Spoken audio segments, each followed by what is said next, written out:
The following may contain offensive language, adult humor, and or content that some viewers may find offensive. The views and opinions expressed by any one speaker does not explicitly or necessarily reflect or represent those of Mark Radulich or W2M Network. Please listen with caution, or don't listen at all.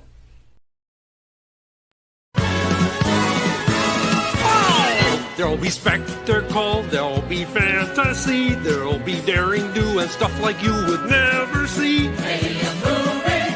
Yeah, we're gonna be a movie. Starring everybody And me. There'll be heroes bold, there'll be comedy, and a lot of fuss that ends for us real happily. Be a movie. We can watch it all develop. Starring everybody. And me. We'll take the world and set it on its ear. Come on, join in. We're gonna start right here. And we are going to start right here. Hello, you are listening to a Radulich Broadcasting premiere podcast, triple feature. I am your host, the mandated reporter, and frankly, I'm mortified, Mr. Mark Radulich. And in the blue corner, from parts unknown, you used to call him Crazy Joe. Now you can call him Batman. He's the principal man. 187 on an undercover cop. It's Pat Mullen. Woo! Howdy, everybody. I don't even remember the last time I was on Triple Feature, so this is going to be fun. I already forgot we have the Muppet theme song, so right on. We've given you more entertainment than Devin Haney did over 12 rounds tonight. Fantastic. I'm watching the Rockets versus the Warriors. Let's see who makes it out of the first round. I'm devastated, but also not surprised the Lakers got beat by the fucking Timberwolves. You see that? Anthony Edwards is him, man. Clearly, you would have thought that the powers of pain that are LeBron and Luka Doncic would have done better. But I'll tell you what, a little ways back, their first game together against the Celtics where they didn't score in the third quarter, practically, like that should have been a sign. This should have been a sign, man. Well, listen, they were playing the best defense, against the best team that's going to repeat as your NBA World Champions this year. So there's no shame in that, really. It's them and the Thunder, right? And then you think Boston's going to repeat? Yeah. That's my sense of it, too. Though the Cavs versus Boston should be a banger.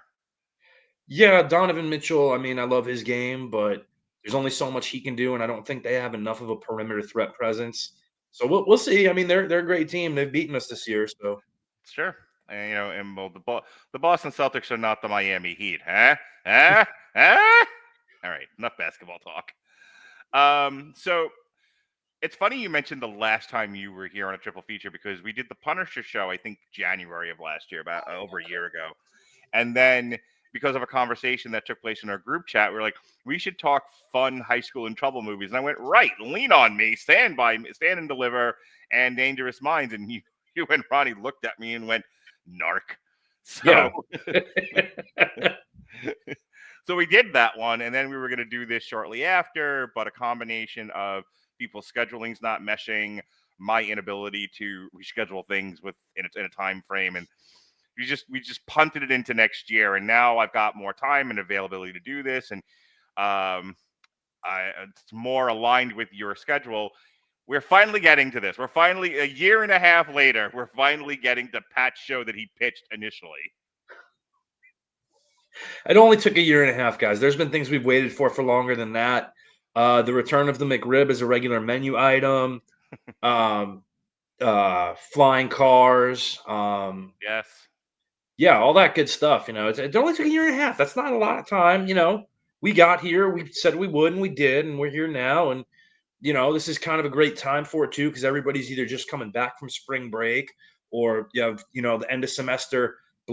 Trying to get through it for college kids and the like. And yeah, we're going to be taking a trip back to school, back in the real days of school when things weren't all, Right. happy swell meadows everywhere. And, please, this is what school used to be. We used to be a proper country. Whoa, I gotta go back to school again. Internet. I don't have any danger of you muting me. One, because you don't have that kind of control. Two, you're not a dumb bitch. Anyway, uh, I thank you. either you know what I'm referencing and you're gonna go tee, or you're like, all right, and I'll just tell you later. Fair. So we are talking, as I said in the intro, the principal, the substitute, and 187 on an undercover cop. Yo. And it's really this. It is the sequel to our review of Stand by Me. Oh, Jesus Christ! Take two. Lean on Me. Stand and Deliver in Dangerous Minds.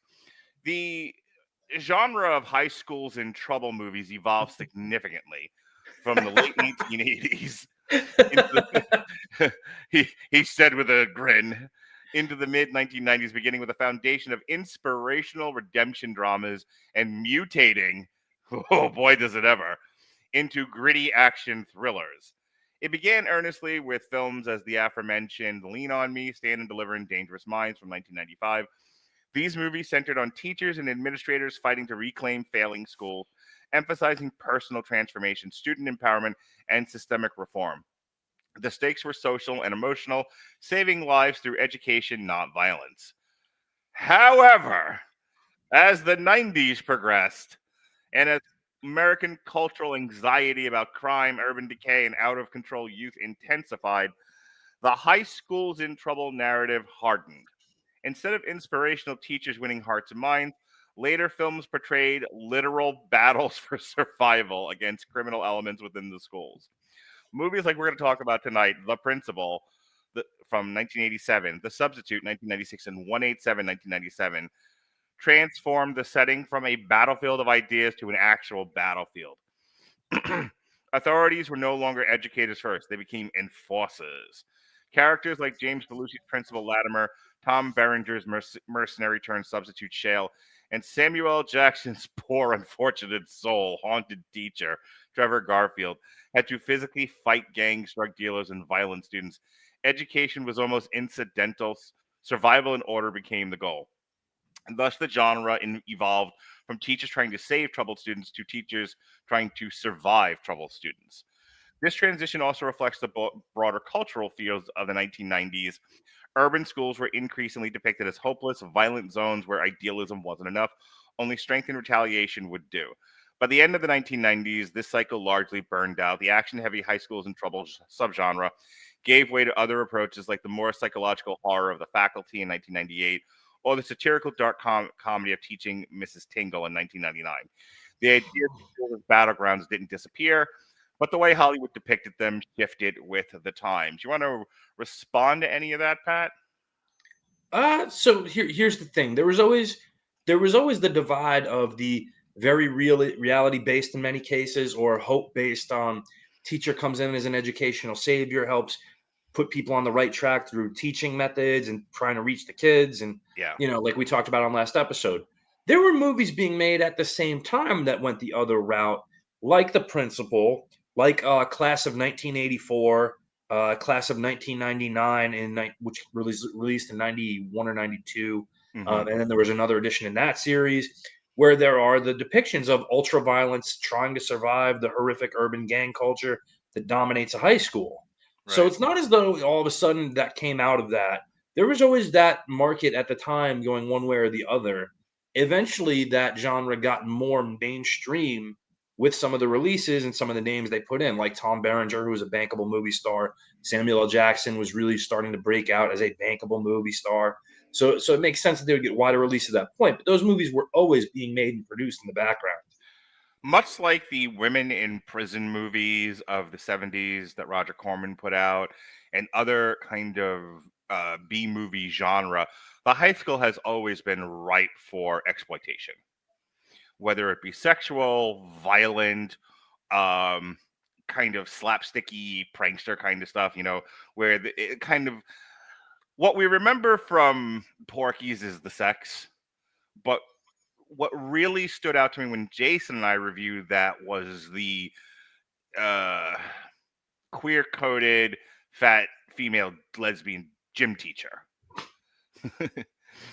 As the harsh mistress. But even if you don't want to go to that extreme, you look at like Fast Times at Ridgemont High and Mr. Hand. There was, or even if you want to get super silly about it, the principal in Back to the Future, as a contrast Yeah, to James the B. Tolkien. as a contrast to the slacker that was Michael J. Fox's Marty. So there's always been, I think, that natural antagonism in the setting of the high school.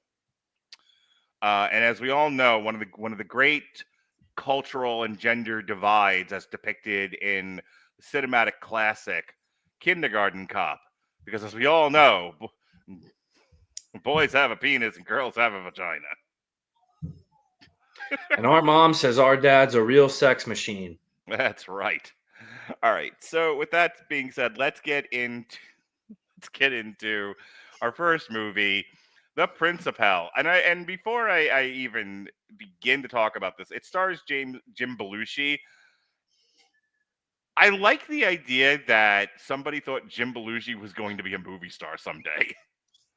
Not a supporting actor, not, maybe he led a sitcom. And I know he led a sitcom because the place I used to work ran wherever that was in syndication, that was on constantly in the break room. I think it was him and maybe Marky Post or no. No, it was Courtney Thorne Smith. Right. What was she actually famous for? She more Melrose Place probably than anything. That's where I knew her from, Melrose Place. Okay. So yeah, there was a sitcom with Jim Belushi and her, and it was very much the father's a pig, the wife's an egg. Isn't this funny, America? Ha ha ha! And I don't know how many seasons this ran, but I think 7.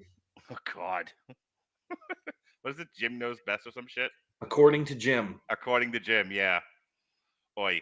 Anyway, somebody out there, casting directors or an agent, really thought Jim Belushi was going to be a starring actor. Pat, were these people on drugs? I mean, listen, he got multiple chances at being the lead in feature films. He had The Principal, which was good enough to allow him Mr. Destiny. Mm-hmm. And then in the 2-year span where everybody was trying to make a cop and K-9 movie, he actually got the movie titled K-9. Right. At the same time when we were getting classics like Turner and Hooch, Mm-hmm. and Top Dog with Chuck Norris, and all those movies got released right around the same time. So, gosh, Jim, we thought Jim could carry that genre. It's so funny what the visage of sex symbol leading man looks like over the years, and somebody looked at Jim Belushi, who could pass as any one of my suburban dads in the neighborhood, the mean streets of Massapequa, Long Island, and thought that guy, George Clooney, Richard Gere, all the same leading men. Like, what the fuck? I don't know what to tell you. I mean, this is 1987. We're juggling different kind of leads. We have, our over the top, muscular, cool action heroes like Arnold and Stallone. We're developing, our comedic wonders into leads in funny rom-coms and stuff like Ted Danson and Steve Guttenberg and the like. And I threw out there like Tom Hanks. I think that's it. I think somebody saw Tom Hanks as a bankable movie star, and he was. Almost everything Tom Hanks is in is a giant hit, and thought, okay, we need, not only do we need hot hunky men, but we need everyday looking men. I was gonna say Jim is now one of the everyman category. Right. So the everyman category gets his leading role here in The Principal, which is a 1987 action thriller that also stars Louis Gossett Jr. of what was the airplane movie that we reviewed with him? Iron Eagle, yeah. Iron Eagle fame. Sorry, words are hard this late at night. And the ever lovely B movie actress. If you saw a movie with no budget in the 1980s and early 90s, Rae Dong Chong was in them. There's your girl. She was in all those movies. Quest for Fire. Oh, yeah. Yeah. Written by Frank Deason, directed by Christopher Kane. It was filmed in Oakland, California at the Northgate High School in nearby Walnut Creek and distributed by TriStar Pictures on Panavision. He then, oddly enough, he also got to reprise his role as Rick Latimer in the 1991 film Abraxas, Guardian of the Universe. Fantastic. Starring Jesse the Body Ventura. Outstanding. This made on a budget of $11 million. It made 19.7.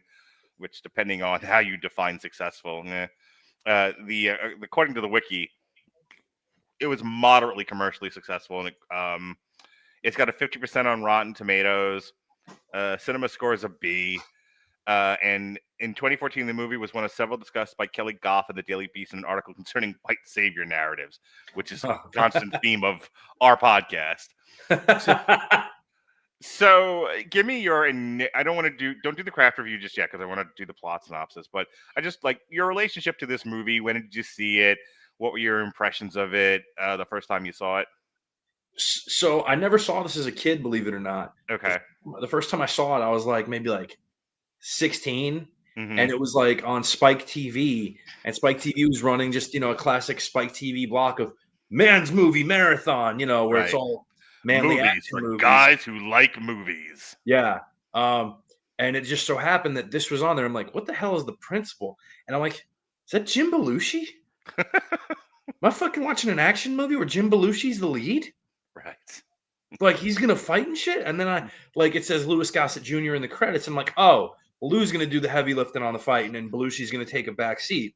And it's like, no, quite the opposite. Oh yeah. And so I watched this movie as part of I think I was cutting school and I just wanted to watch this marathon, because I think it was like a random Thursday afternoon or something when I should have been in school, and was instead watching movies for guys who like movies for 8 hours. And this happened to be on it, and I'd never seen it, so I wanted to watch it through. And we all know I love my B actioners, no question about it. This hit so many check boxes of what I love in a great bad movie. Mm-hmm. And it's also part of a larger genre of bad movies that most of which I love. So it made sense that this would fit right into my wheelhouse of a lot of things I love about terrible movies. I think I saw this when it came out. So 1987, I'm 11, and I doubt I saw this in the theater, but I probably saw it on HBO. Or I saw it, or re-rented it from the store. And I remember my impression of the movie was, this is overtly silly. Yeah. But it's entertaining. I mean, I've been saying this a lot lately. Not every movie needs a high level of scrutiny. They are existing to entertain you for 90 to 120 minutes, and as long as you're entertained, success. They are not deep. They have no commentary. They are just almost pornographic in presentation. We know what we're here for. Yeah. They know what we're here for. Here's what we're giving you because it's what you asked for. That's right. So the plot of this movie is very simply, Latimer is a cad. He's a ne'er-do-well. He's kind of a schlub.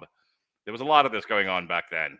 Just, men who modernized men who were no longer hunting and gathering and fighting great wars, but were listless and drinking in bars and trying to figure out how to relate to women. And the women want no part of them, you see. And so he is, as every good white man was back then, divorced, but trying to win back the love of his life. And the love of his life has moved on. And so he does what every good man does, tries to beat the shit out of the guy, because that'll solve it. And he goes to school the next day, and he's a teacher, and he teaches at Hoity White School. And the principal of Hoity White School says, well, it just so happens... Willoughby. Yes. It just so happens that school at the end of the universe needs a principal. So we're going to transfer you from your teacher job at Hoity White School and transfer you over to principal at school at the end of the universe. And if you don't take that job, we're going to fire you. And so he rides his motorcycle to the school, and it's every school in this genre, filled with gangs, teachers who don't want to teach their classes. They're hanging out in the teacher's lounge. There's graffiti everywhere. Satan is selling Girl Scout cookies. It's the whole thing. And so he comes in there, he gets the lay of the land. He meets Louis Gossett Jr., who is the school security guard. And he's basically told, this is the last place. This is the place everyone goes when there's nowhere else to go.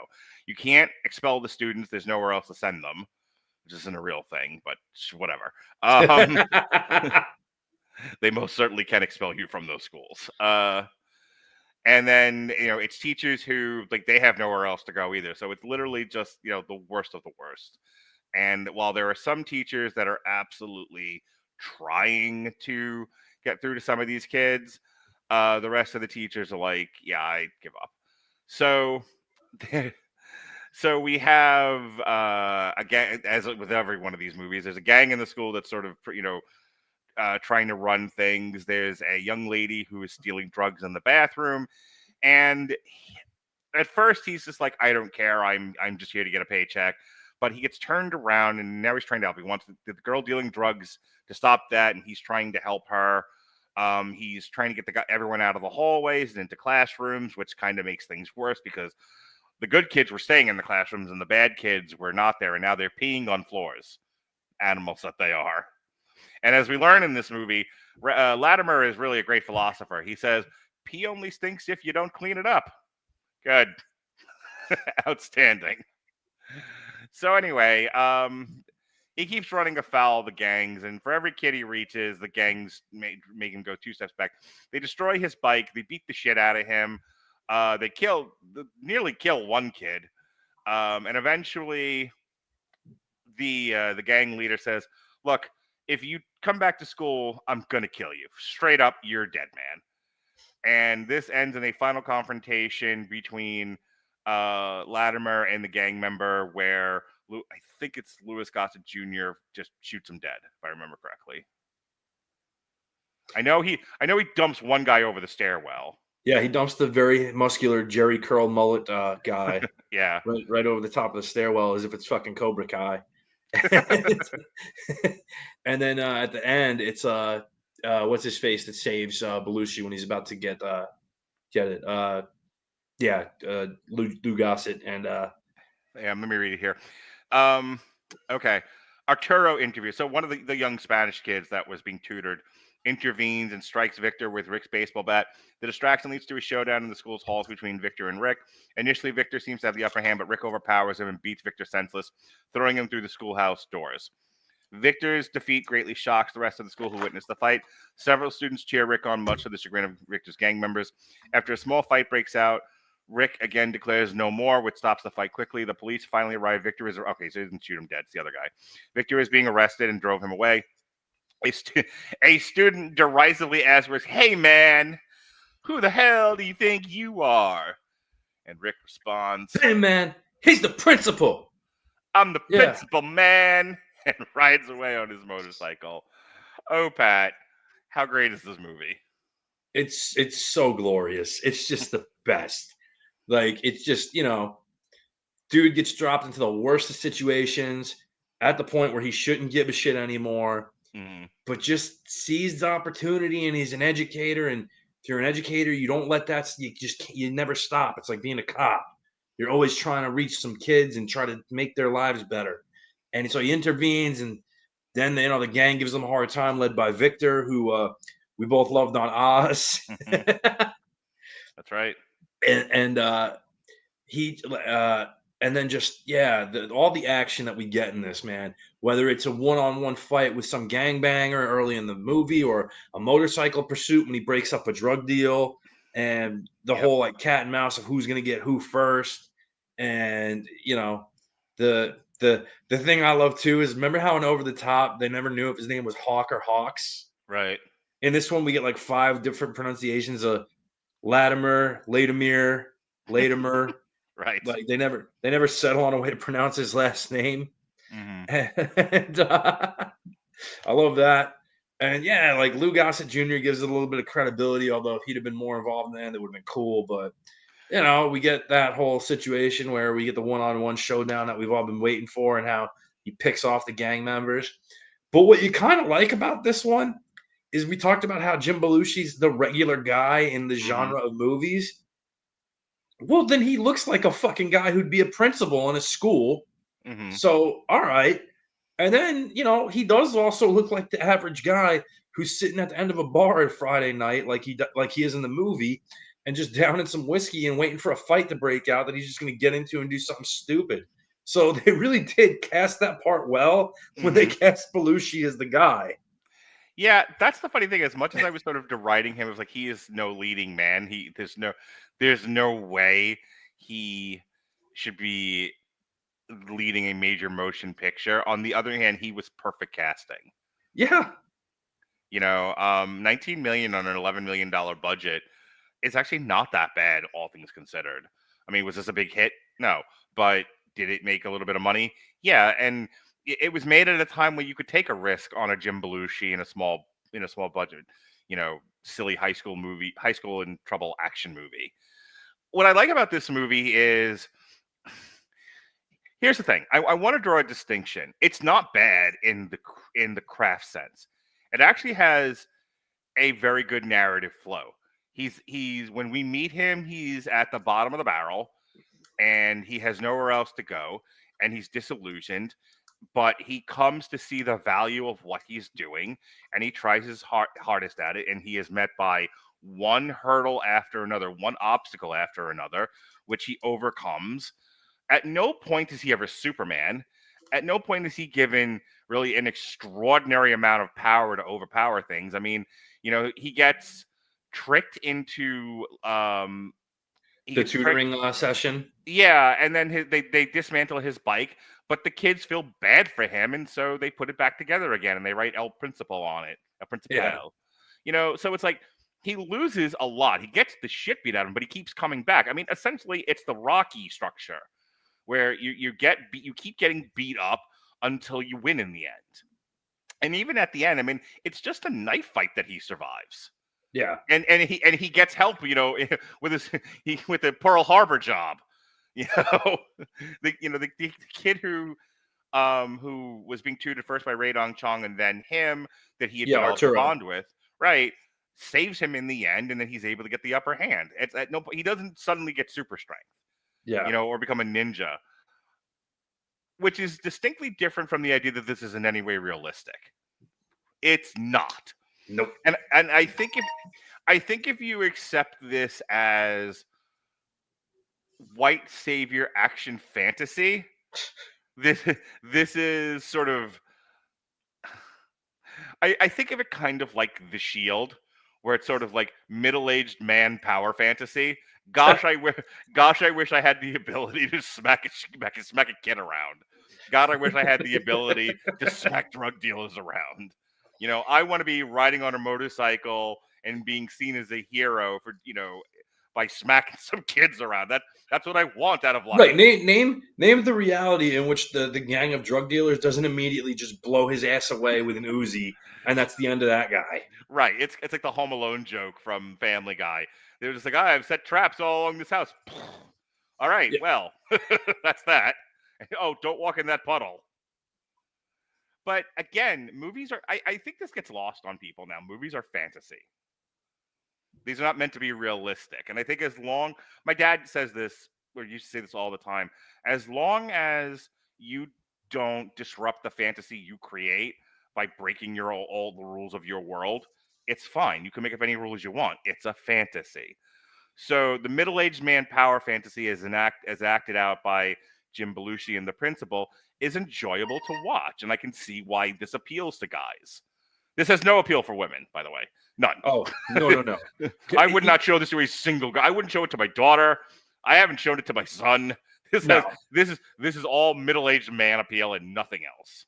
100%. Because also, it's not like they cast like a sexy guy in the lead, or at least the woman's got some eye candy. Again, it was Jim Belushi. Right. And while Ray Dong Chong is an attractive woman, they dress her like a teacher. She looks just above hobo. And two, I would not call Ray Dong Chong exactly, a stunning femme fatale. She was appropriate casting for this movie. Yeah, we'll go with that.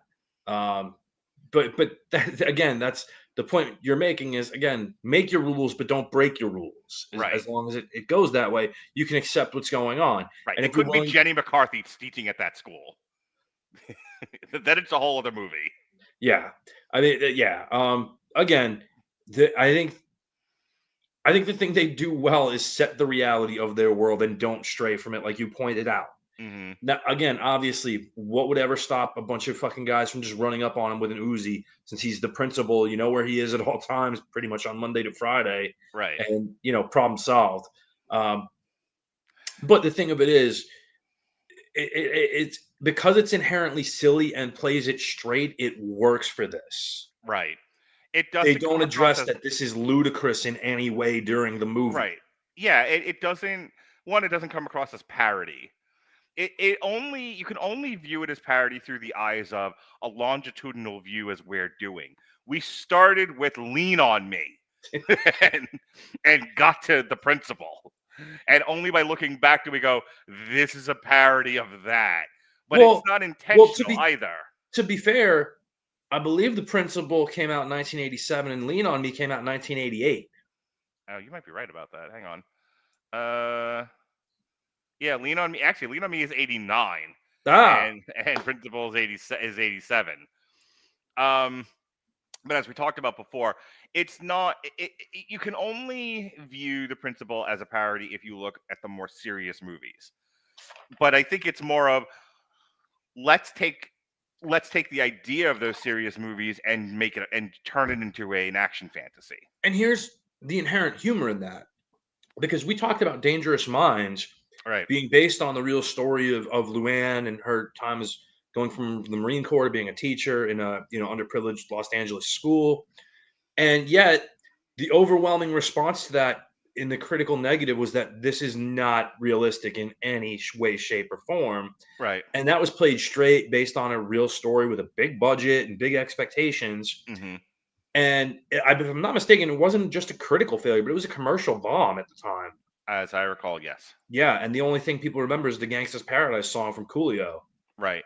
Um, but this is a movie made on a significantly smaller budget, not really a proven bankable star in the role at the time. Hmm. As Gossett fell pretty quickly from grace after he won the Oscar in 1982, just really being relegated to B movie fare very quickly for You're some talking reason. for an officer and a gentleman. Yeah. Okay. But yeah, going from that really quick to movies like this is a 5-year span. It's pretty dramatic to go from that to this. Right. But it's made with the intent of knowing again what it is, what it's played for, and who it's really made for as an audience.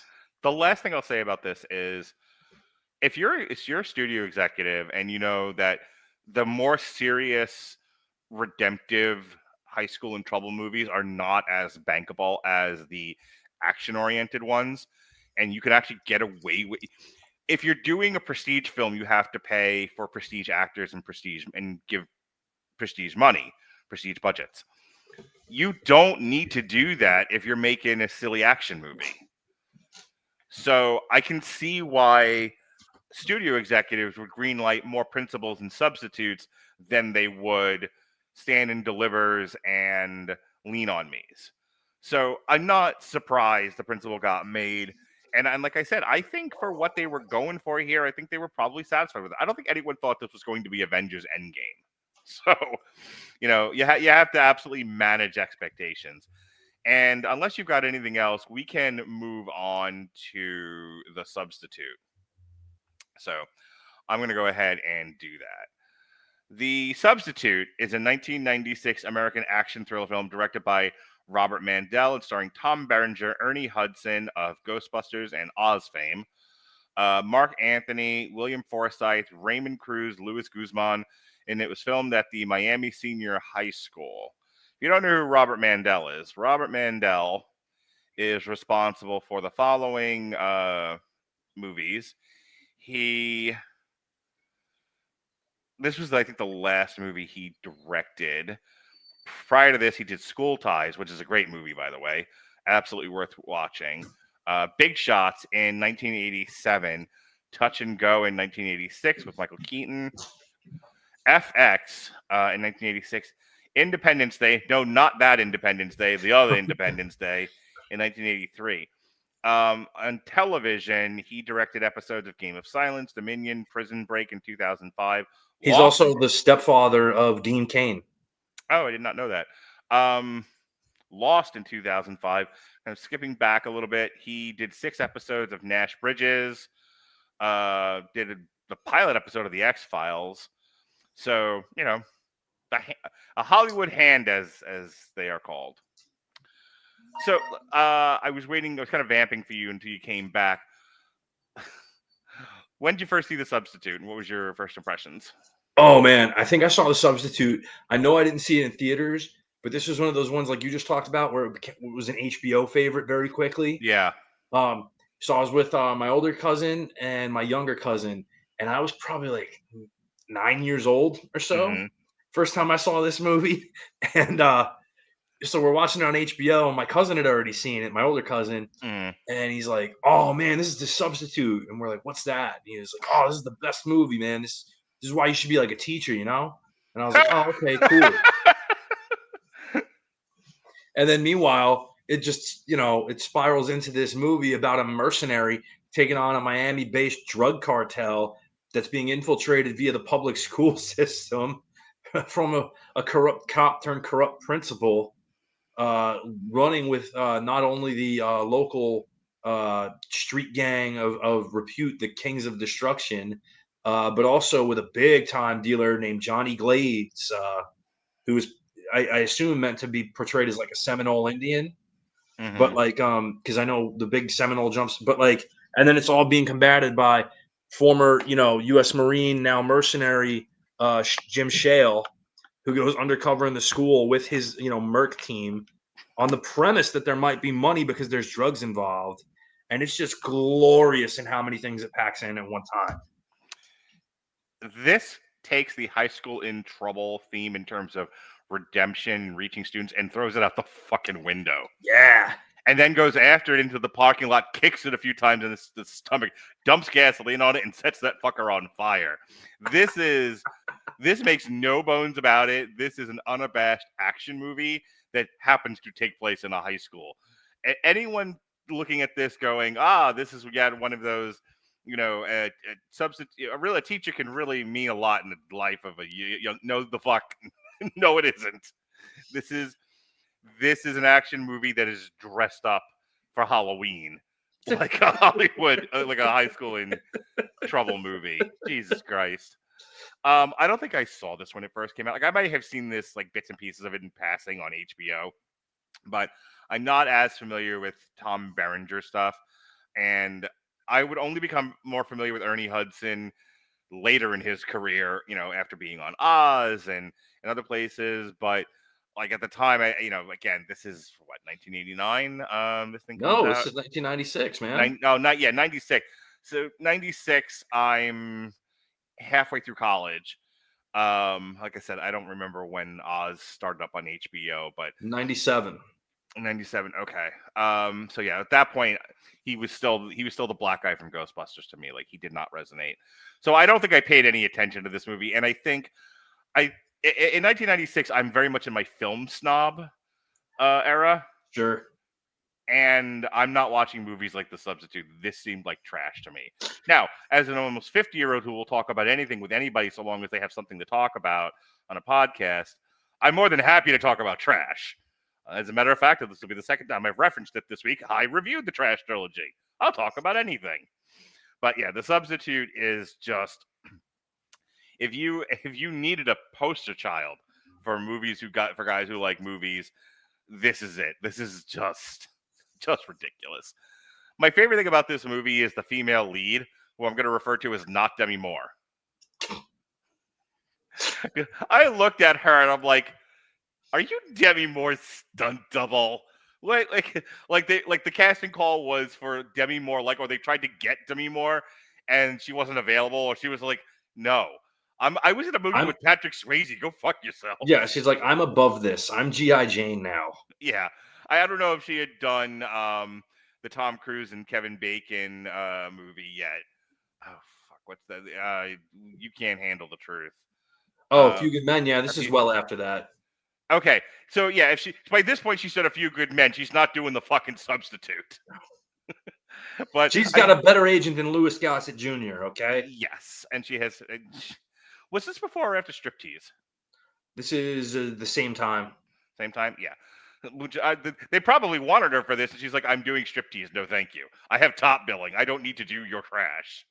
And now she's an Oscar-nominated actress who should have won the Oscar, but that's besides the point. So I feel like they like there's a casting director or somebody producing this movie going, well, I want to be more. Well, she said no. What do you want us to do? Drag her to the set, make her do it? Well, find me somebody that looks like Demi Moore then, and that's the actress they found. I have no other reason for this actress to be in this movie. Well, while you're busy picking on the actress who played Jane Hetsko, I think my favorite part of this movie is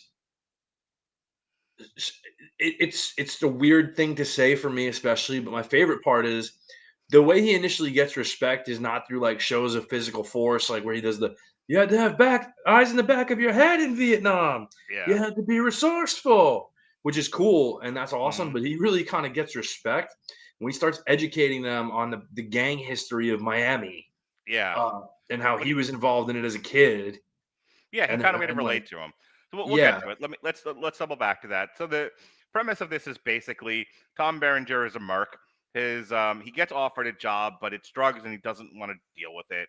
And then his girlfriend is mugged, who was a teacher at this ne'er-do-well school, is mugged in the street. So she has him sub for her, and he is Unknowingly, she does not know he's subbing. And so he starts in the school and he meets Ernie Hudson, who is the principal. And Ernie Hudson is not going to tolerate nonsense, but he's perfectly affable at the start of this. Just go in there, don't make too much of a fuss, don't ruffle too many feathers. And Tom Berenger is not stupid, and he very quickly sees what's going on with the school and the principal. And so he tells his merc partners, like, hey, let's investigate here. I think this is a front for a drug cartel. And if it is, and we disrupt it, this, we can make money off of this. There's some resistance to it at first, but eventually that's what they do. And then the rest of the movie is them just running afoul of each other. And there's the final conflict is at this point, the principal, the cat's out of the bag at this point. He is well in on this. He's basically a drug lieutenant. And everyone's trying to kill Tom Berenger, and Tom Berenger's trying to kill everybody else. And so he does, and he wins. And the school is cured of its KOD drug problem. There are no more drugs in Miami. Miami is saved from the drug cartels. Sure it is. You complained, you said to me, it's like, oh, I hope the air conditioner doesn't bother you. Would you please move to a safer neighborhood? Every time we record, there's fucking sirens. This is not an unsafe neighborhood, first of all. Okay. It's not. That's a fire hydrant. That's not a cop. Or not a fire engine, I should say. Stop. Tell your neighbors to stop setting the neighborhood on fire. I live at the intersection of two major streets. They're going to pass through there. It's a throughway. I'm going to send you $10 and some fortune cookies. Move to the suburbs. Fuck that. All right. I'll quit picking on you now. All right. So that's the movie. I'll go to you first. Tell me all the things you love about this movie. Okay. Now, take a movie like The Principal, like we just discussed, and imagine, how can we make this better? You know what we're going to do? Instead of an everyday regular guy stepping in and running the school, we're going to have a friggin' Green Beret who's working as a mercenary with a whole team of mercenaries. And they're going to take on a street gang. Want to be at that pitch meeting. The street gang is with a drug cartel. Yeah, I just want to be at that pitch meeting. Like, I want to do another one of these high school and trouble movies, kind of like The Principal. Okay, what's your hook this time? We're not even going to bother with the premise that this is about redeeming this school and saving children. It's just a straight up action movie. And you're going to get someone that's Jim Belushi. Like, no, we're going to get Tom Berenger. Why, is David Hasselhoff not available? Keep going. Yeah, well, because Tom Berenger was a proven leading man in a lot of films at this point in time. Was he really? He really was. Okay, I believe you. Major League, Sniper, Night. Oh, that's right. He's in Major League. Duh. Yeah. Okay. Tom Berenger was a legit leading guy and believable in playing a grizzled ex-vet, who's doing some undercover black ops there. Mm-hmm. And his team is great. It's got Luis Guzman, William Forsythe, who he's constantly arguing with, which I right. like, who tortures him. And shut the fuck up. Anyway, tell that bitch to call her later. If only. So he has this whole merc team, and it's literally everything about The Principal. If you ramp it up double, and you just go fully fucking bananas into this genre. Right. This was the point where it got to self-parody. We're doing the Punisher, as he was in the 90s after it stopped being a social commentary book and became just straight up guns, bombs, explosions, kill out a whole Right. cartel, move on to the next one. It And much kinda- like it, this series would get a sequel and another sequel and another sequel. well, this is more in common with Rambo than it does with with Lean on Me. Yeah, this is Rambo 2 as opposed to First Blood. Yeah. Well, we Robert and I were, when we did Warfare with Dorian, we were talking about how there's an evolution of the war movie from this is a meditation on the horrors of war. This is an editorial comment on how bad Vietnam is to the Vietnam soldier as Superman. In Rambo. And like if you look at the kind of stuff that we grew up with, I've said this a million times before, the Rambos, the Commandos, the missing in actions, these are the Supermen of that era. This is an extension more of that than it is the traditional high school in trouble movie. Yes. I loved his speech about being the Apache war chief. I am the merciless fucking god of this. You couldn't say that now, and I don't mean like oh, it's the children's tender ears. First of all, outside of maybe a kindergarten class, kids today would laugh at you if you walked in there like I am the almighty Apache war god. Well, and the reason they're drawing on that is because they're in Seminole territory more than anything else, which I get. But again, this is fantasy, and so a booming voice and a well delivered monologue, and the kids are well behaved at that point. Again, at one point he throws a garbage can, and the kids kind of go, and I'm like, and again, realistically, they throw the garbage can back at him. Or they'd be all on their phones calling their parents, going, "Mom, the teacher threw a garbage can," and you'd be taken out back and shot. And a couple of them did have cell phones because they were high-profile drug dealers. So that's correct. I like this movie. It's fun. It's stupid, but it's absolutely B-level action fun. Tom Berenger carries the movie. Right? He has some pretty good sexual chemistry with not Demi Moore. And as far as like premises go, I mean, this isn't any worse than like the Michael Bay Miami Vice movie or anything, or the Bad Boys movies. Like actually, The Substitute is about at the level of the first two Bad Boys movies. I think that's fair. Yeah. In terms of the super cop versus the evil drug cartel, which is all knowing and all powerful and is utterly disruptive, but somehow our action hero figures out the key to defeating it by himself. Yeah. Of course, by himself, he has to. Right. Well, but even in this one, it's not really by himself. He does have the coordinated team where he is the guy who's able to forge his records and say he has doctorates from Yale and Princeton, and they look at like, wait, this isn't fishy at all. Why does he want to substitute here at this Miami shithole high school? Right. I have a Harvard law degree, do you? And you want to substitute teach? All right. No, I don't. I'm not suspicious at all. Don't be suspicious. Don't be suspicious. Yeah. Do it with the name Jim Smith. Yes. I believe Guy Incognito was taken. Ernie Hudson says to him, he goes, right, Smith, sorry. If it was Pederuski, I'd have remembered it. Right. Speaking of Ernie Hudson, he actually is really great in this because he isn't immediately like lampshading that he's evil. He's just a principal. And like, and to the degree that he's like, and I do sympathize with this because you really can't put your hands on a kid. It's an immediate lawsuit. You will, unless, if you're even in a union, and there may not be these days in the year of our Lord 2025, there might not be a teachers union where you work. The idea of teachers in schools get sued if you give a kid an F. So you're being too excessive in this classroom. Apologize. I want to avoid a lawsuit. Wasn't absolutely believable. Yeah, and this is at a point where really student on teacher violence didn't even exist in parochial schools anymore, where it was still allowed after laws had been passed to ban it in public schools. Mm-hmm. That was followed through on for the most part. It took time and transitioned, and I was in public schools certainly where you still saw some of that.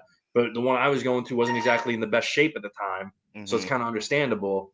And they had, again, Catholic schools, capital punishment there, as it was called before. You realize that's the death penalty. That's not beating kids. Um, so then they changed it to corporal punishment. Mhm. That was officially banned. I think it was sometime in the 70s, Right. and we still got very little exposure to it. There was an exposure to it here or there where it might have been deemed excessive, but nobody really made a case of it because the parents that were putting their kids in the Catholic schools pretty much adhered to that was okay. Yeah. Um, but this has been largely nationally banned in public schools well before this movie took place. Right. And again, there were a number of incidents where specifically high crime ridden schools had incidents where teachers were either they felt they were threatened, were directly threatened, or were assaulted by students, defended themselves, and had lawsuits brought upon the schools because of it. Yep. A lot of good, effective teachers left the teaching industry because there's no support. If you happen to be in a school district where there's, any kind of violence and you reacted, retaliated in any way, defended yourself, you were on an island by yourself. You were all alone. And for some people, that wasn't worth it. Why not go into corporate educating or something, or just abandon any kind of teaching altogether and start over with something new, or become stay-at-home moms, or or something, become a YouTuber. Everyone else is doing it. So he is believable in that role, and he only really starts to amp up and become like evil Ernie Hudson towards the end of the movie, where by that point the veneer is off and there's no way to avoid being that. Yeah, the cat's out of the bag at that point. They do things early enough where you can see he's not some milk toast principal, whatever. Like when he does the Mhm. demonstration of breaking the paddle, Yeah. and he says he does this every year at an assembly at the start of the year to remind them of whatever. And he has that motto: "Power perceived is power achieved." Yeah. So and it seems like he's an effective educator. That's why he's where he's at. And they do the little thing where Jane had been threatened by Locus, but he says, "I can't really do anything about it. There's no witness, and blah blah blah, and they'll have us being sued," which is Right. very much an administrative response that you would have heard throughout the 90s. Yeah. Uh, and when he finally does, get presented as that, like when you're saying he makes the full turn to evil Ernie Hudson, when they murdered that other teacher Daryl in the Mhm. gym, and Ernie's the one who pulls the trigger, and you see the turn in him where he delivers this little monologue, and it's I pity to see you going out like this, but I guess that's how you lived your life too, crawling on your belly like a worm. And then at the end of it, he goes, "I'm just doing you a favor," and clips him, and it's like, oh, okay, he really is kind of a bad dude, and There's a great little he's a threat. there's this great little speech that Daryl does. Like at first he approaches Tom Berenger when they steal the money off the drug dealers and they use it to buy Yeah, pizza and a band equipment and football yeah. gear, and yeah, He says to him, he's like, "All right, I like what you're doing here. I see you." And then when Tom Berenger, who can't read a room, starts telling him, "Listen, man, I don't know if you know this or not, but but Ernie Hudson's the bad guy in this film. I don't know if you picked that up yet." a trained military guy would never do. Yeah, it's just sort of pleading with Daryl, and then Daryl takes the defensive position of, "See, every time a black guy succeeds, there's a white guy trying to tear him down." You're rolling your eyes, and I get why you are. I'm not really faulting you for that, but also one of the most believable lines in the movie. That is absolutely a position that would be taken. It is, but like, okay, it's already been proven that one, he's doing a number on the KOD, which is shown to be being done, and this guy's into it. Then you see how much he ripped him off for and embarrassed him, and he says something like that. You would think instead of immediately being dismissive and Hmm. doing that, you'd be like, "How can you say that? What do you know? How are you sure?" Right. Well, Daryl's not the brightest guy in the movie either. He's a teacher, man. He's supposed to be bright. Have you not dated a teacher in the past 10 years or so? No, no, I tend to steer clear of those. PTSD. Yeah. Teachers and nurses. Far away. Yeah, Far, far away. far away. Anyway, welcome back to the Woman Hater He-Man Club. I can never get that right. He-Man, Anyway. Woman, Haters Club. Right. Think Welcome. of the order things belong in. One, He-Man, because he's the best. Right. Two, Woman, because first He-Man, then Woman. And three, haters, you got to have haters at the back because they're your motivators and lift you up. Maybe I'll just start referring to us as the virtual chapter of No Ma'am. I mean, that still works too. So anyway, anything else about The Substitute? Again, it took everything that made The Principal the fun watch that it was Mm, and amped it up to like a legitimate like A-star level because this was a theatrical release. mm-hmm, Uh, again, moderately successful in theaters, if I'm not mistaken, but massive hit on HBO and VHS rentals. mm-hmm. And you forget that movies like these were released at a time where really the thought was, let's get something that can turn a sequel into a series, so Right. they can make these same And movies there over and was over. what is it? Who replaces him? Treat He gets Williams, Treat Williams, and there's like 3 directed DVD sequels that came out of this. yes, So clearly, people enjoyed them. yeah. Again, think of it, if a movie's that successful, how many times do you see the straight to B level sequels get made and made and made? Right. There's a reason they make them. They make money because there's a demand and a market for them. I don't know what the budget on this was, but the box office was almost 15 million. So it made decent money. All right, let's move on to our third movie here, and I have a question for you actually. Um, so the principal is silly but fun, and the substitute is over the top silly. And 187 is like a wide divergence from the tenor of the previous 2 films. I'm curious as to why, when you put this together as the fun ones, you went with the very depressing 187. Because it's still very surrealist, just like the other two, in comparison to Mm-hmm. what would really go on, in a school district where it starts with elements of realism. Like you have a Mm-hmm. teacher who's a screw up getting assigned to a bad school. You have, a gang overrunning a school and making threats to the administration in a very gang affiliated city that's, in that area. Um, Mm-hmm. not overtly unrealistic, right? Right. 187, you have a teacher who teaches in a very tough area and neighborhood and goes through some very horrific personal drama there, Mm-hmm. and as a result transfers all the way across the country to a different area. Yeah, like I said, this is a great meditation on like PTSD. It's an editorial comment on the kind of thing I was talking about before, how violence in schools drives good people out of it, or definitely gets them to change their ways. It's tragic. It's bleak. This isn't 187 is in no way a fun movie, and I like I said it for me, and we'll talk about it at length in just a moment. But I was there a third option that stayed more in the ballpark of what we were just discussing? Well, here's how I looked at this chain of Okay. events, right? I looked at it as the principal is the NWA/WCW, the substitute is the WWF, Hmm. and 187 is the ECW of this grouping.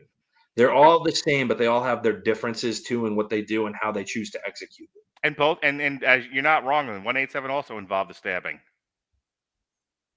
And New Jack wasn't even in this one.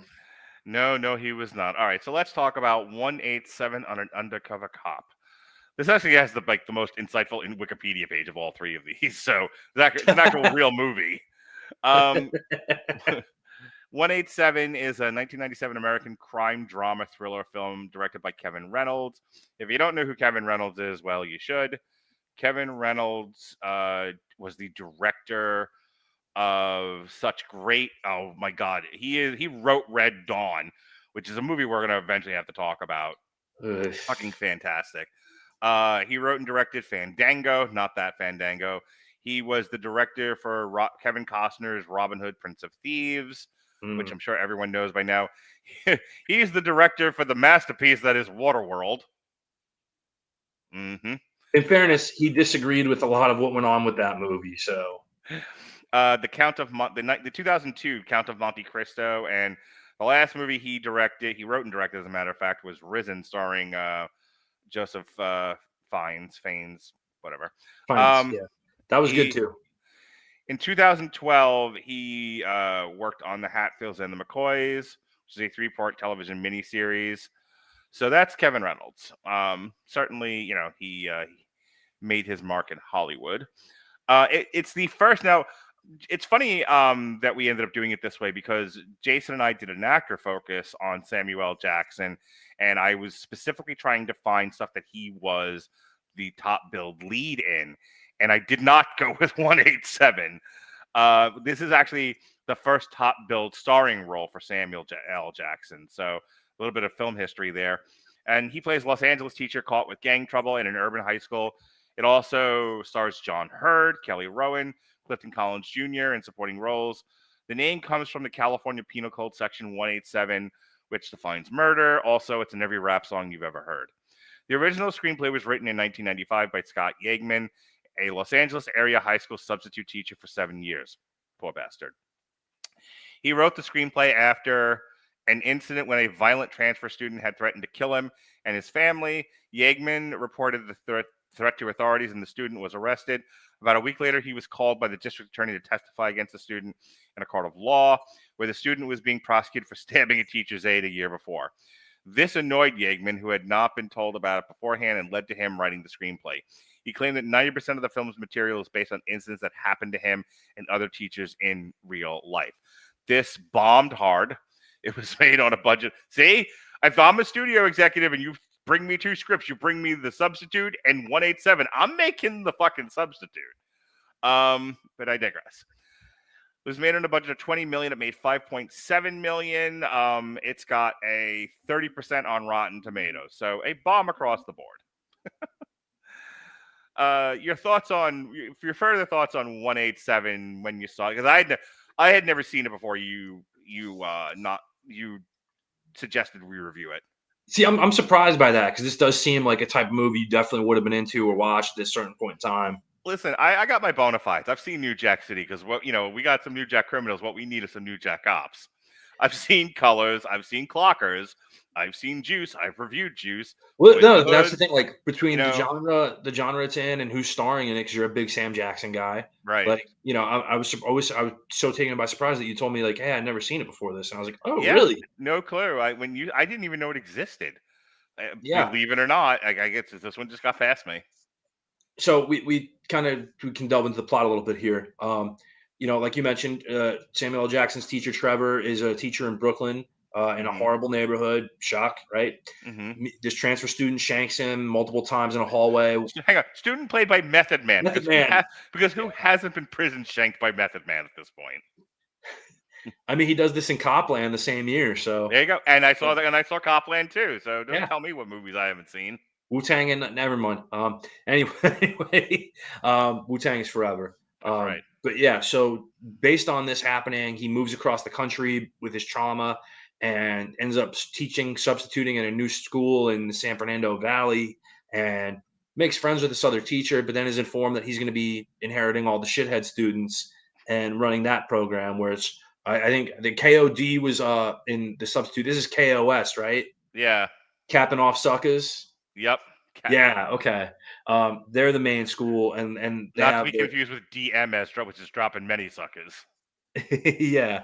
So they've got their leader Benny, and immediately, like, Trevor, you ain't shit, and there ain't gonna be no respect. And then Benny disappears after murdering someone. So now Caesar takes over, who's a student of Sam's, and tensions get crazy, like, and surreal. Like we talked about, how in The Substitute he robs the drug dealers and then buys supplies for the school. Mm-hmm. In The Principal, how he immediately is present without a gun, yet winning all these skirmishes and what have you. Right. In 187, we see instances of Caesar being killed. We don't know who killed him, but the assumption is that it's Trevor. Mm-hmm. His finger is cut off with the writing "Are you done?" on it, which is something much like The Principal had "No more." Right. Sam Jackson's Trevor had "Are you done?" To contextualize that, Trevor is getting pushed and bullied by Caesar and his goons, and he is starting to lose his patience and fight back. So at one point, he confronts him in a courtyard, and he notices that he has a pot ring on his finger. He's like, "Take the ring off," and the kid's like, "No, and you can't make me, nanny foo foo." So then he drugs him and cuts his finger off, and then nails him. And because the kid had done the "Are you done?" line, it's just like Draft Day. Where at the beginning it starts off with Kevin Costner being called a pancake-eating motherfucker, and then at the end he calls the general manager of the Seattle Seahawks a pancake-eating motherfucker. See, Chekhov's gun, Pat. It all adds up. For a reason. St. Gilda Radner once said. So yes, the "Are you done?" thing is a callback. Yeah. So there's a student that Trevor is tutoring, Rita. And unfortunately, what's brought to the attention is that because Trevor had tutored Rita at his house and invited her there, he Right. had violated guidelines and he is summarily fired. Yeah, it's the least believable thing in the movie. Yeah, What teacher does this? What teacher invites a kid to the house in whatever fucking year this was? What 19 97. Yeah, no teacher by 1997 no teacher was inviting kids to their house. No, No there way. was a little thing called Mary Kay Letourneau that we all got very familiar with Yeah. on TV and TV movies and the like. And yeah, that although now teachers are getting busted all over the place, so who knows? Horrible that happens. Actually, let's just put that out there. But either way, there was a point in time where when this stuff was happening, it became a very much cognizant effort to, hey, we are not meeting anywhere outside of school unless it is a very public, recognizable Yes. area like a library or where there are multiple people around who can validate the circumstances and what have you. So there was no impropriety or But whatever just going to be on. clear, because like, oh, you're too old, cisgendered white guys making too big a deal out of this. What about the innocence of? Okay, in that scene, she takes her clothing off as a way to thank him for tutoring her, and Samuel L. Jackson has to do the sound from TikTok. Where your clothes at? Hey man, this looked pretty good. Where your clothes at? He Yeah. literally has to. It's a great directed and block scene because the camera's not on her. The camera is shot from the angle is shot from above. She walks off camera, and she's taking her clothing off, and you just kind of zoom in on Samuel L. Jackson, who's getting drinks, not like liquor. He's getting like No. soda, Yeah. and the camera then pulls back as it follows him walking towards the couch, and he's not looking up. He's focusing on the tray, and he looks up and he goes, and you just see his like jaw drop into his underpants, and he's just like, "Put your clothes back on." Yeah. So again, it is a very serious thing, and it's Mm-hmm. not a thing to take lightly.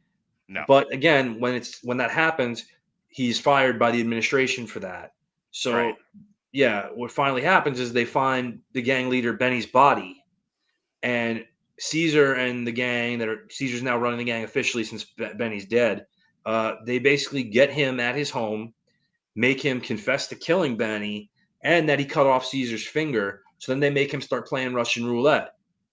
And what happens is Trevor starts going into this big, not monologue so much, but he goes into this big thing after every round, talking to Caesar about the life he's chosen to live and where it's going to end up and where did he think Mm-hmm. he's going to go.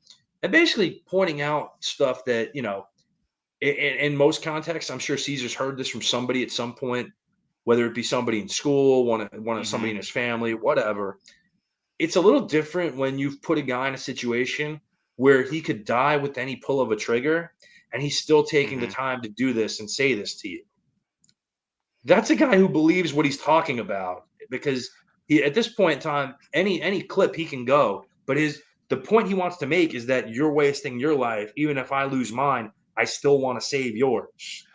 The line you're building up to is something along the lines of, machismo isn't going to do you any good, and Caesar's return, his counter to that is, it's all I've got. If you've ever had any dealings with the Hispanic male culture, this Some of movie my best actually friends. touches on that. The the the almost infantilization of men while also elevating them to this position of power, not necessarily duly earned. And then you add on this layer of machismo to where it's a lot of not pomp and circumstance per se, but there's a lot of projection and bellicose behavior on the part of these Hispanic men, many of which are projecting and how are deeply insecure and frustrated and traumatized and everything else. But this culture exists on this fantasy of what is the ideal Hispanic male, many of which they can't live up to. So when and because Samuel Jackson is trying to make Caesar vulnerable and accept being educated, accept another man stepping into his life and being a mentor to him, and Caesar won't do it. Samuel Jackson is overly frustrated. No, Samuel Jackson's already dealing with his own trauma from having been stabbed. But the stabbing is symbolic of being betrayed. Here I am, this teacher, and I am trying to give you knowledge and mentorship, and you betray me by physically hurting me. And so here he is again, he's building himself back up, and he's trying, and he's so utterly frustrated by Caesar because, he's trying to give him all of these things, and Caesar rejects it out of hand. And he rejects it out of hand because of machismo. So when it comes to a head in the Russian roulette scene, and he's telling him, you have to let go of machismo. This is doing you no good. You got to get out of your own way. And in this, in the most vulnerable, most honest moment of this entire movie, Caesar says, it's all I have. Which he really, when he says that, he believes it. Yeah. Because he's never been exposed to anything outside of that or led to believe that there is anything outside of that. Right. And that's very much, like you pointed to, a cultural thing. I know a lot of a good amount of my friends are all Mexican in heritage, and they very much still are a man first macho culture, and it is what it is, and they have their own beliefs about manhood and machismo, like he says, right. And it's still a very strong part of their culture. And so, again, you're in the San Fernando Valley. There's a lot of Mexican Americans, Chicanos who live there and are primarily the population in a lot of areas there.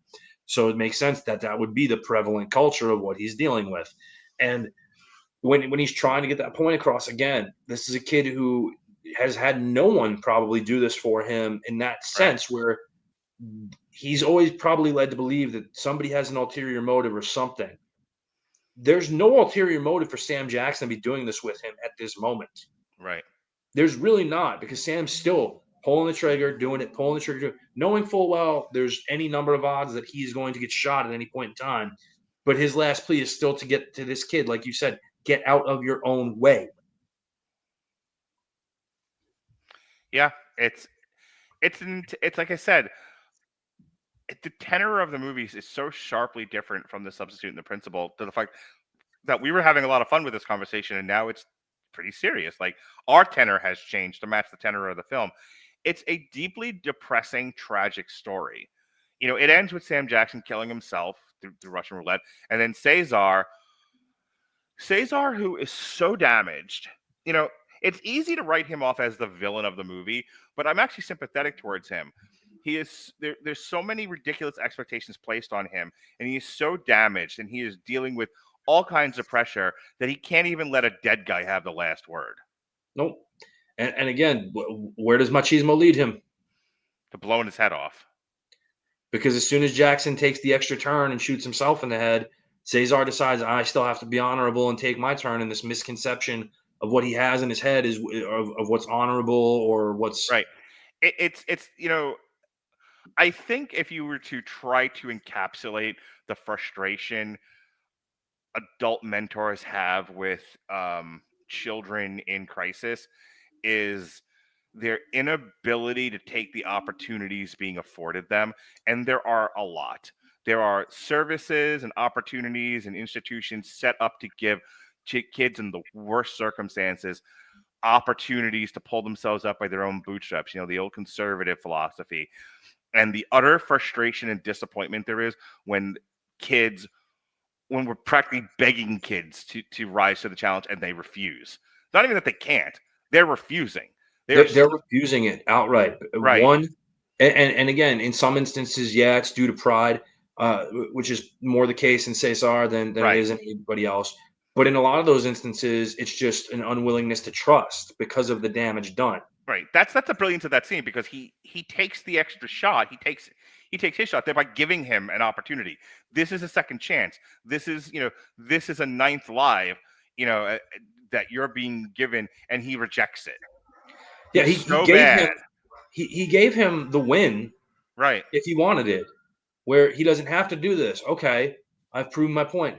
But this kid is so far gone because of these things, because of the damage done to him via his cultural upbringing, being mixed with the gang culture and their agenda of what machismo is, and all of these things just working against this kid, that he finally, okay, I can claim the win, and nobody's going to question it at that point. But in his own mind, he can't live with the fact that this guy got this over on him, so he has to take his shot and it ends his Right. life. I would rather lose than let you win, which is a weird take, but that's where he is. And the thing of it is there are a lot more Caesars in this world than not, and it's really frustrating for people who go into the helping professions. Facts can confirm. So, and I think it also speaks to like personality disorder, antisocial, or narcissistic behavior, where you'll sacrifice a win, moving ahead, a better life, just to fuck the other person because that's more important to you. It's the people who are okay with being right when the outcome sucks, Yeah, then are okay with being happy with the outcome even though they were wrong about it. yeah. So, would I recommend 187? I mean, if you're in for like deeply tragic and sad and a morose experience, in urban experience, sure. I can see why this didn't do well. This is like a piece of a couple of different niches that nobody wants. Like if you watch like a Boys in the Hood or a Menace to Society, there's something you want out of those movies that this movie doesn't give you. And if you watch the teacher redemption, high school in trouble movies, there's something you watch for those that this movie doesn't give you. And, It's like it took the worst parts of several different genres and went voila, movie. and that's kind of the point I want to make with Mhm. choosing this too, is that this was a movie that basically killed this genre off in theaters as a Mhm. bankable subject for a theatrical release if you made it with the right kind of budget. Right. Because if Dangerous Minds was kind of like the first signs of, oh, this genre's dying, this, with all its differences from that in a lot of ways, should have been able to revive it because Mhm. it's played a little smarter than Dangerous Minds is, with the white savior versus the black teacher with PTSD in two different bad areas with two different bad demographics, Mhm. and the action and the non-victory at the end of anybody, whereas in the Dangerous Minds it's the happy ending Well, that's what I after was going to one tell you. kid gets killed. If I'm an executive and you hand me the script and your selling point to me is I really want to talk about the violence that teachers endure in schools and how they're an island unto themselves. I go, okay, but you got to change this ending. This is too bleak. And What remember, what are we doing here? An HBO series? and remember, this is a year after the parody movie High School High was released. Mm-hmm. So High School High, again, a movie that took a lot of elements, mostly from Dangerous Minds, but also elements from The Principal, from The Substitute, and movies in the Mm-hmm. genre, and had fun with them, and as the British would say, took the piss out of them by mocking all of the similarities that everyone has, and all of the action sequences, and the idea of trying to reach the one student who can turn things around for everybody. Right. And it really did mock that genre pretty heavy. So you still went ahead with it after that. Usually, when a genre gets a movie like that, where it's on the verge of you can now parody this, it means that genre is largely no longer commercially viable. Right. And at that point, being that High School High was already in production and released, I'm kind of surprised they didn't change the ending on this. But then Yeah. again, I'm not, because they needed to do something to differentiate it from the other movies.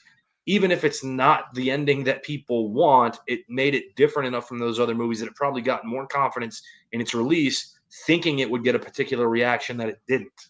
I think you can do this movie now. I think this movie actually would do better now, but as a straight to streaming movie than a theatrical exhibition with the ending intact. However, back in the 90s, if you're pitching me this movie, I'm telling you as an executive, I'm like, if you do, audiences need hope. I mean, we've talked about how like kids, if you can give them scary stuff, intense stuff, but if as long as it ends okay, then the kids can tolerate it. Yeah, adults aren't much better.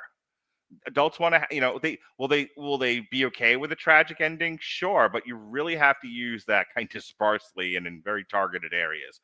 If you're trying to make a lasting impression with a movie like this, but you also want it to make money, it has to have a happy ending. Yeah. I'm sorry, that's just our culture. I wish it were Yeah. different, but I can tell you why. It doesn't really earn the 30%, but it got a 30% because it's so bleak. Yeah.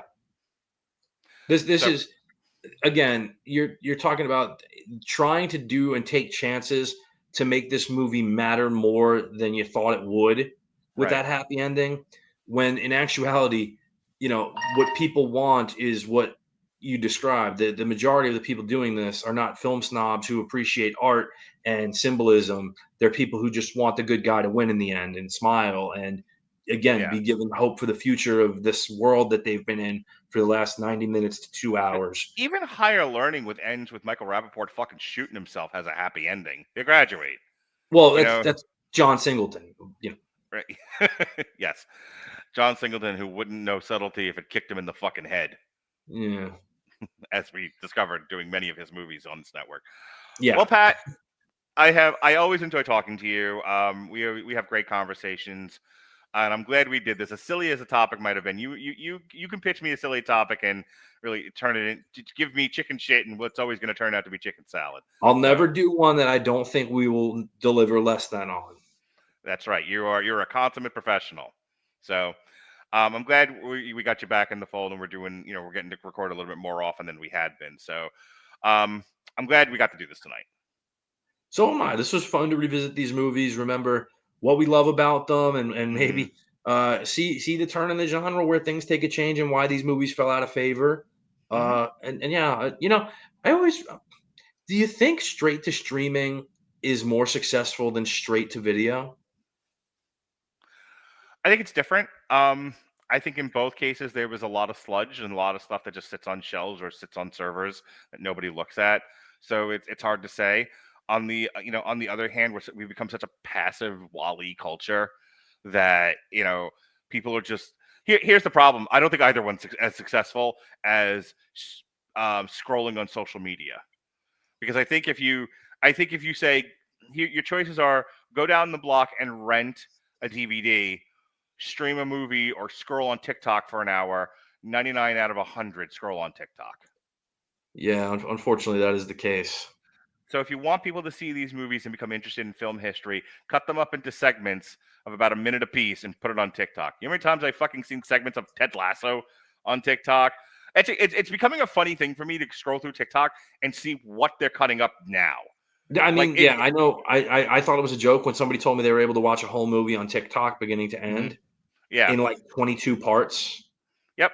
and I was like, "Wait, that's really a thing?" And yeah, I I was like, I was starting to see the same couple of movies over and over again. I was seeing Moneyball, Draft Day, and a few others, and then like now I it's just these are ripe for cutting up. And it's funny because like when Jason and I did the Black History Month stuff, I told him I'm like I had seen more of Coach Carter on TikTok than anywhere else. So somebody, if you're gonna cut up Moneyball, please do the part where it's just the part where they're not talking about Jason Giambi and Brad Pitt just goes, "What about Giambi?" that's That's on there. just a recurring thing. Me and my friends who talk sports will randomly throw in as a comment. What about Giambi? We go right to, "What about Giambi?" That's good shit. Yeah, cut up. I want to see someone cut up the substitute. That'd be fantastic. Oh, let's do it. Let's turn Jim Belushi's "I'm the principal, man." Make that a Yeah, sound on TikTok. I'm a principal. Latimer. Uh, all right. Well, folks, that is our review of The Principal, The Substitute, and 187. Yesterday, in a complete 180 from where we are now, myself and Shay Tate looked at Gothic horror musicals. We looked at the Rocky Horror Picture Show. We looked at The Little Shop of Horrors, and we looked at Jekyll and Hyde the musical featuring David Hasselhoff. The On Hasselhoff Wed- one was fun, man. yeah, on Wednesday, I wasted an hour of my life talking to Alexis about The Bondsman, starring Kevin Bacon. Make of that what you will. And then on Monday, myself and Robert Winfrey discussed The Electric State, speaking of wasting an hour of your life. And then Sunday, I did another triple feature with Jesse. We looked at streaming action movies. So this year we looked at Daisy Ridley's The Cleaner, Sylvester Stallone and Scott Eastwood's Alarum, and the poor sweet summer child Viola Davis in G20. This week on Ye Old Rattledge and Broadcasting Network, Pat will actually be back on Monday. It'll be him, David Wright, and Robert Winfrey will be talking Thunderbolts. And then Wednesday, myself and Harry Broadhurst will be talking Action 7. as the Indie-Siders. Myself, hey, I don't know if you're going to be available, but myself and Jason are going to finish up with you season 5 this Thursday. Which I don't know if that's a bad night for you or not. I'll send you the link if you can make it. Come on, if not, I understand. And that's what's going on with me. So yeah, Pat will be on for Thunderbolts, and then let's see. Actually, probably not on the Thunderbolts, based on it's being at 9 instead of 10. So I'm probably gonna not make it for Thunderbolts. Alrighty. But Pat will be back on May 11th, which is a Sunday. We're going to do a special episode of the Whiskey Rebellion where we don't normally review necessarily movies on the Whiskey Rebellion, but we're going to do that this time. We're going to talk about Havoc, which is a Netflix movie starring Tom Hardy. Hardy. We've been talking about movies for guys who like movies. Mm-hmm. We're gonna exhibit some movies for guys who like movies type of stuff on this episode. There will be several sliding scales and things we will judge that are prevalent in manly movies that either this checks the box on, this doesn't check the box on, or gets a score of 1 to 10 on. Yeah, Pat's going to bring a whole bunch of fun tables and charts and diagrams, and I'm just going to let him cook. That's how we're going to do that. So that's what's going on here. Once again, thank you, Pat, for being on with me tonight. Be well, be safe, and behave.